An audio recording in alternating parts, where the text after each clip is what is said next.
நீங்கள் வெஸ்டர்ன் மீடியாவை பார்த்துட்டு நிறைய இன்ஃப்ளூயன்ஸ் ஆகிறாங்க. இந்தியன் மீடியாவுமே வந்து வெஸ்டர்ன் மீடியா என்ன சொல்லுதோ அதை தான் வந்து போடுறாங்களே வெளியே. இங்கே ரியல் சுச்சுவேஷன் என்னன்னு தெரியல. இங்கே ரியலாகவே நிமோனியா, ஆஸ்மா பேஷன்ஸ் இப்போ அதிகமாக ஆகிறதுக்கு காரணம் என்னன்னா இந்த கிளைமேட் தான். இப்போ பார்த்தீங்கன்னா நான் இருக்கிற சிட்டிலேயே பார்த்தீங்கன்னா 0 டிகிரி போகுது. ஸோ இந்த கிளைமேட்டில் டிசம்பர் ஜனவரி இல்லை, இப்போ இல்லை. நான் வந்து 2013 வந்து சைனாவில் இருக்கேன்.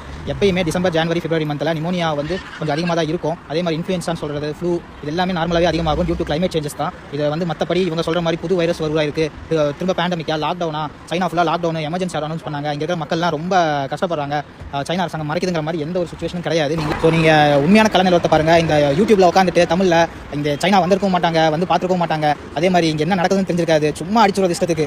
ஏன் இப்படி பண்ணுறீங்கன்னு தெரியல. ஏன்னா நீங்கள் சொல்கிறத தான் அங்கே இருக்கிற மக்கள் நம்புறாங்க. அங்கே இருக்கிற எங்களோட குடும்பங்களாகட்டும், இங்கே தமிழ் மாணவர்கள், இந்திய மாணவர்கள் படிக்க வந்தவங்களாகட்டும், எல்லாருமே வந்து அவங்க ஃபேமிலியில் பயப்படுறாங்க. நீங்கள் அங்கே போகிற தேவையில்லாத தகவல் கொடுக்குறதும், அதே மாதிரி யூடியூப் கிடச்சிருச்சு நம்ம போடுற வீடியோஸை நம்பி அவ்வளோ எங்களோட ஃபேமிலிஸும் பயப்படுறாங்க. இங்கே ரியல் சுச்சுவேஷன் பேடாக இருந்துச்சுன்னா நாங்களே வந்து பேடாக இருக்குன்னு நாங்களே ரிப்போர்ட் பண்ண போகிறோம். நான் இத்தனைக்கும் ஒரு மெடிக்கல் ப்ரொஃபஷன், நான் இங்கே தான் வேலை செய்கிறேன். எனக்கே வந்து பயத்தை உருவாக்குறாங்க. ஏன் இப்படி பண்ணுறீங்கன்னு தெரியல.